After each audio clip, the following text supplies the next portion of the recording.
আগে আমার সপতি না যাইও যেন আগে আমার সপতি আগে না যাইও যেন আগে পরাণের প্রাণ পরাণের পরাণ নীল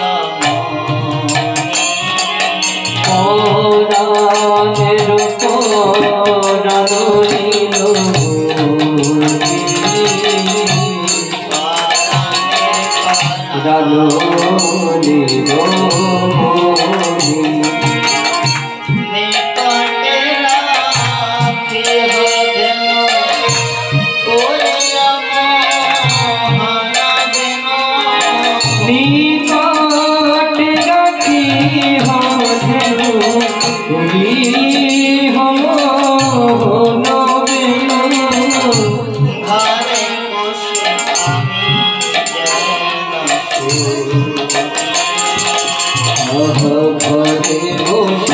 আমি যেন ঘরে বসে আমি যেন দশমতী মা গোপালকে বলছেন, শোনো গোপাল, আমার শপথ লাগে, তুমি তো গোচারণ করতে যাচ্ছ, গোপালের প্রতি মায়ের বাৎসল্য ভাব, তাই বলছেন আমার মাথায় হাত দিয়ে শপথ কর গোপাল, আমার শপথই লাগে, না যাইও ধেনু আগে। গোপাল তো অতি চঞ্চল, মা বলছেন তুই চঞ্চলতা বশত কখনো ধেনুর পালের গোবৎসগণের আগে যাবি না, না যাইও ধেনু আগে, পরাণের পরাণ নির্মণি। আর বললেন নিকটে রাখিও ধেনু, বেশি দূরে যাবি না, গভীর বনে যাবি না, নিকটে রাখিও ধেনু, পুরী মোহন বেনু। আর বৃক্ষের তলায় বসে গোচারণ করতে গিয়ে গোবৎসগণকে ছেড়ে দিয়ে বৃক্ষের শীতল ছায়ায় বসবি। দশমতী মা বলছেন দেখো মায়ের বাৎসল্য কি প্রকার, বলে লালা তুই এমনিতেই তো কালা, তারপরে রোদে রোদে ঘুরলে আরো কালা হয়ে যাবি, তাই কি করবি, বলে বৃক্ষের ছায়ায় বসবি, আর বৃক্ষের ছায়া বসে পুরী মোহন বেনু, সুন্দর বেনু বাজাবি, আর ঘরে বসে আমি যেন শুনি, ঘরে থেকে আমি যেন শুনতে পাই। আর শোন, একা একা দৌড়াদৌড়ি বেশি করবি না, আগে গিয়ে নিজে বাহাদুরি করে গোবৎস ফিরিয়ে আনবি না, বলাই ধাইবে আগে। আগে বলরাম দাদা থাকবে, কেন বলরাম আমি তো বলশালী, ওষুধ টষুধ আসলে সেই মেরে দেবে, বলাই ধাইবে আগে, আর শিশু বাম ভাগে, মাঝখানে তুমি যাবে, কেননা পথে বড় বিপুল ভয় আছে।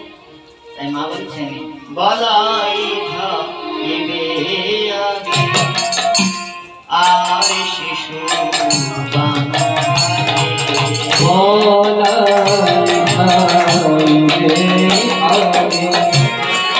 আর শিশু বাম ভাবে সে দামস দামস পাছে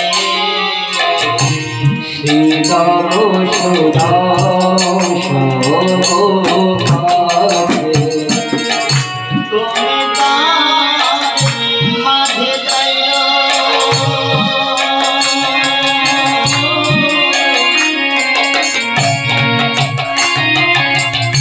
সঙ্গ ছাড়া না হইও, তুমি তার মাঝে যাইও সঙ্গ ছাড়া না হইও, মাঝে বড়াই ভয় আছে, মাঝে বড় বিপুল ভয় আছে। দশমতী মা বলছে শোন গোপাল, এই বৃন্দাবনে অনেক অসুর এসেছে, তাই তুই কখনো সঙ্গ ছাড়া হবি না। আর মা তো গোপালের স্বভাব জানি, গোপালকে যখন মা ভোজন করায়, দশমতী মা শ্রবণ করেছে দুর্বাসা ঋষির পরেতে লীলার ক্ষেত্রে, লীলা করতে গিয়ে ভগবান যখন ব্রজে লীলা করেছেন তখন লীলাপূর্বক তিনি কি করলেন, দুর্বাসা ঋষিকে দিয়ে রাধারানীকে আশীর্বাদ দিলেন। রাধারানীকে আশীর্বাদ দেওয়ার ক্ষমতা কি দুর্বাসা ঋষির রয়েছে, কিন্তু লীলা পুষ্টির জন্য সব হচ্ছে, নরঅভিমান নরলীলাকে পুষ্ট করবার জন্য দুর্বাসা ঋষি রাধারানীকে আশীর্বাদ দিয়েছেন অমৃত হস্তা হোক। রাধারানী যা কিছু রন্ধন করবেন সব অমৃত তুল্য, আর সেগুলি যারা ভোজন করবে সে আয়ু বল যশ আদি তার সমৃদ্ধি লাভ করবে। তো সেই জন্য যশোমতী মা যখন এটা শুনেছে তখন রাধারানীকে নিয়ে এসে যাবত থেকে প্রতিদিন তিনি কৃষ্ণের জন্য রন্ধন করান, তার কৃষ্ণের আয়ু যশ যাতে বৃদ্ধি হয়, কোন শত্রু যাতে তাকে পরাভূত করতে না পারে। রাধারানী কুন্দলতা দেবীর সঙ্গে যাবত থেকে এসে প্রতিদিন নন্দভবনে রন্ধন করেন। আর রাধিকার পক্কান্ন পাইয়া হইল পরশান্ন, রাধারানীর দ্বারা পরিপক্ক অন্ন যখন শ্যামসুন্দর ভোজন করতে বসেছেন, শ্রী রাধার অঙ্গগন্ধ প্রাপ্ত হয়ে শ্যামসুন্দরের কখনো কখনো আনন্দ বিদরণ হয়ে গিয়েছে, প্রেম এই প্রকার উদ্গম হয়েছে যে শ্যামসুন্দর ভোজন করতে পারছেন না। যশোমতী মা পরিবেশন করিবার চাচ্ছেন, আর শ্রী রাধার অঙ্গ সৌরভ, সেই বাচিত অন্নের মধ্যে শ্রী রাধার অঙ্গ সৌরভ প্রাপ্ত হয়ে শ্যামসুন্দরের প্রেম বৈবস্য দশা এসে গিয়েছে। তিনি অশ্রুর কম্প পুলকাদিতে বিভূষিত হচ্ছেন, কিন্তু মায়ের সামনে প্রকাশ করা যাবে না, সেই জন্য সংগমিত করার চেষ্টা করছেন, ভোজন করছেন না। যশোমতী মা কপালে করাঘাত করে বলছে, ওহো, কত কষ্ট করে বিশ্বভানু কুমারীকে দিয়ে রন্ধন করালাম, তথাপি আমার গোপাল কিছু খেতে চায় না। আর পাশে বসেছে মধুমঙ্গল, সে যেই না শ্রীকৃষ্ণ একটু প্রেম পুলকিত অন্তঃকরণ হচ্ছে, সঙ্গে সঙ্গে তার থালা থেকে টপ টপ করে লাড্ডু নিয়ে মুখে ভরছে। ছেলে বলে লাড্ডু খায় শ্রী মধুমঙ্গল, বগল বাজায় আর যায়। তো গোষ্ঠী লীলা হচ্ছে, গোষ্ঠীর গমন করবার জন্য মা যশোমতী ভোজন করাচ্ছে। একবার ভোজন করাতে করাতে যশোমতী মা পরমান্ন পরিবেশন করছেন, পায়স পরিবেশন করছেন, পাশে মধুমঙ্গল সখা বসে আছে। তো মধুমঙ্গল তো ব্রাহ্মণের ছেলে, আর বিপ্রাণ মোদক প্রিয়, ব্রাহ্মণের একটু মিষ্টি প্রিয় হয়। ভজনে নৃত্যন্তি বিপ্রা মেঘগর্জনা ময়ূরা, ভোজন দেখলে ব্রাহ্মণের হৃদয় আনন্দে নাচে, আর মেঘ দেখলে ময়ূর নাচে। তো বিপ্রের মোদক প্রিয়, তো মধুমঙ্গলের তো পরমান্নের সুগন্ধিতে মধুমঙ্গলের জীব থেকে লালা পড়ছে। যশোমতী মা পরিবেশন করছে কৃষ্ণের দিকে, তাকে কৃষ্ণের পাশে বসেছে লাড্ডু খাওয়ার জন্য। আর কৃষ্ণের ভাবাবিষ্ট অবস্থা যশোমতী মা দর্শন করতে করতে পরিবেশন করে যাচ্ছে, আর মধুমঙ্গলের থালাতেই পরমান্ন দিতে ভুলে গিয়েছে। মধুমঙ্গল যশোমতী মাকে ডেকে বলছেন, मैया देख आज नंद भवन की छत गिर जाएगा। माँ देख आज नंद भवन छत पड़े जाए, सबरे मर जाएंगे, मैं बच जाऊंगी। यशोमती माँ बोले, दारी के लाला तू कैसे काय को बच जाएगा? अरे जब नंद भवन की छत गिरेगा सबरे मर जाएंगे, तू कैसे बच जाएगा? नंद भवन छत यदि पड़े जाए, सब लोग मरे जाए, तो तू केमन करे बाँचबी? तो मधुमंगल बोलते, देख मैया जैसे मैं परमान्नते बाँच गया, सबके परमान्न परिवेशन करছি, যেমন আমি পরমান্ন থেকে বেঁচে গিয়েছি, তেমনি ছাদ পড়ে গেলে সব লোক মরে যাবে, আমি বেঁচে যাব। यशोमती माँ बोलছেন, दारी के या परमान्न से हैं, ये मिष्टान्न की वजह से तू ऐसे फंदी बना लियो। বলে যশোমতী মা তাকে পরমান্ন পরিবেশন করছেন। এইভাবে নন্দ ভবনে যশোমতী মা স্নেহপূর্বক সমস্ত সখাগণকে ভোজন করিয়ে, আর মধ্যাহ্নেতে যাতে তাদের ক্ষুধার উদ্রেক না হলে তারা কষ্ট না পায়, সেই জন্য পুটলির মধ্যে অতি উপাদেয় লাড্ডু আদি প্রস্তুত করে যশোমতী মা দিয়ে দিতেন।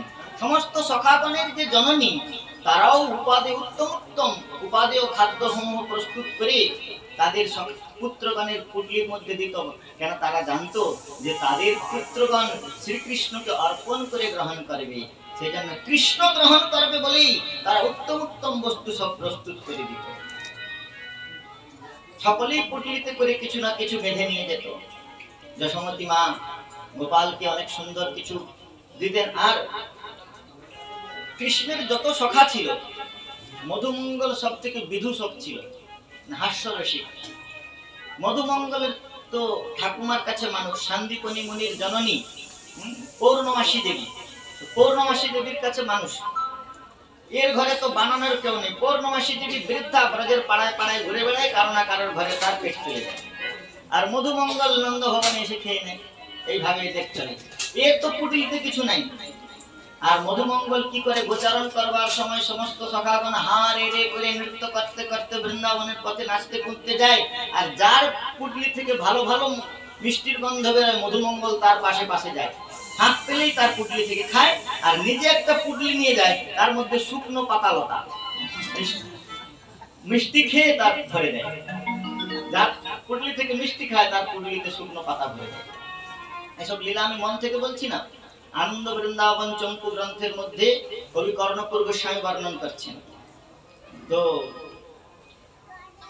শ্রীদাম রাধারানীর ভাই, রাধারানীর মা হচ্ছেন কীর্তি মাতা। কীর্তিদা দেবী যশোমতী মায়ের সঙ্গে তার একটা সখ্য ভাব ছিল, বন্ধুত্ব ছিল। তাই যশোমতীর পুত্র কৃষ্ণ ভোজন করবেন বলে কীর্তিমাতা অতি উত্তম লাড্ডু প্রস্তুত করতেন। কীর্তিমাতা অতি যত্ন করে মিশ্রি কর্পূর আদি সংমিশ্রিত করে অতি উত্তম লাড্ডু প্রস্তুত করে সীতামার পুটলিতে ভরে দিতেন। আর মধুমঙ্গল সীতামার পাশে গিয়ে গিয়ে লাড্ডুগুলো খেয়ে তার পুটলিতে সব পাতালতা ভরে দেয়। ভোজন করবার সময় শ্রীকৃষ্ণ বলে, ভগবান কে কি নিয়ে এসেছো? সকলে নিজের নিজের লাড্ডু দেয়।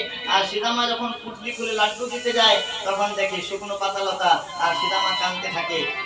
ভগবান শ্যাম সুন্দর তাকে সান্ত্বনা দেয়। এইভাবে সক্ষরসে লীলা হতে থাকে। একদিন নন্দনন্দন শ্যাম সুন্দর ভোজন করবার পরে গোচারণ করতে যাবেন, আর এমন সময় রোহিণী মায়ের মনে পড়েছে যে আজ বলদেব আবির্ভাব পূর্ণিমা। বলরামকে বললেন, হে বৎস বলভদ্র, তোমাকে আজ গোচারণ করতে যেতে হবে না। মধ্যাহ্নে বিপ্রগণ আসবে, তুমি স্নান করে তাদের গোবৎস দান করবে, সবৎসা গাভী দান করবে, তাই তোমাকে আজ গোচারণ করতে যেতে হবে না। রোহিণী মা বলরামকে গোচারণ করতে যেতে দিলেন না। আর এদিকে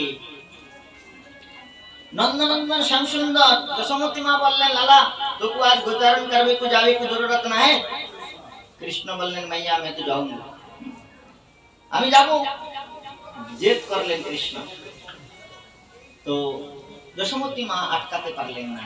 গোপাল বনগমন করছেন গোচারণ করবার জন্য। সখাগণ মনে মনে চিন্তা করছে, ওহো আজ পরম আনন্দের দিন, কেননা দাও দাদা বলদেব গেলে তিনি অনুশাসন করতে করতে যান, প্রতিদিন একই পথে নিয়ে যায় একই পথে নিয়ে আসে, তো আমাদের খুব অসুবিধা হয়। আজ কৃষ্ণ গেলে আমাদের কোনো চিন্তা নেই, কৃষ্ণ উদ্দণ্ড আর আমরা উদ্দণ্ড। কৃষ্ণ গেলে আমাদের কোনো চিন্তা, অনুশাসন করবার কেউ নেই, যার যেদিকে মন চায় সে সেদিকে যেতে পারে। তাই আজ কি করেছেন, শ্রী শ্যাম সুন্দর বনগমন করছেন। আর সখাগণ তারা মনের আনন্দে, শ্রীকৃষ্ণ যাবে আজ দাউ দাদা যাবে না বলে মনের আনন্দে তারা হার এড়ে করতে করতে সিংহ বেনু বাজাতে বাজাতে অহম পূর্বম আমি আগে বলতে বলতে সখাগণ দৌড়তে শুরু করেছে। কৃষ্ণের আগে আগে সখাগণ দৌড়তে শুরু করেছেন।